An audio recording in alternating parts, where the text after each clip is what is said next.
చాలా మంది క్రికెటర్స్ ని చూసుంటాం, కానీ విరాట్ కోహ్లీ లాంటి player once in a generation.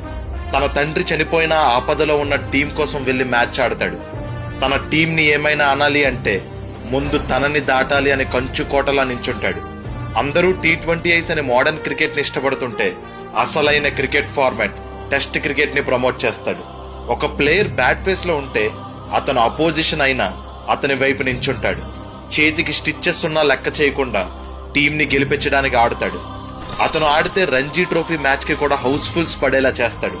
అతని ఆరా ఎలాంటిది అంటే ఆస్ట్రేలియా లాంటి టీం కూడా అతనితో కష్టం అతన్ని అవుట్ చేయకపోతే మ్యాచ్లు గెలవలేమని ప్లాన్లు వేసుకునేలా చేస్తాడు. ఓడిపోయే స్టేజ్ లో ఉన్నామని ప్రపంచమంతా నమ్మినా అక్కడ విరాట్ కోహ్లీ ఉంటే అతన్ని దాటి ఎవడ్రా వెళ్లేది అనే రేంజ్ లో మ్యాచ్ ని గెలిపిస్తాడు. 18 ఏళ్లుగా ఇండియన్ క్రికెట్ టీం ని తన భుజాలపైన మోస్తున్నాడు. ఇంటర్నేషనల్ క్రికెట్ ని ఏలుతున్నాడు. అతని కెరియర్ లో చాలాసార్లు చరిత్రను తిరగరాశాడు. కానీ ఇప్పుడు అతనే ఒక చరిత్ర. He's undoubtedly the greatest player of this generation. నిజానికి ఇలాంటి ప్లేయర్ మన టీంలో ఆడుతున్నందుకు గర్వపడుతున్నాను. Happy birthday king Kohli. Wishing you all the success in your life.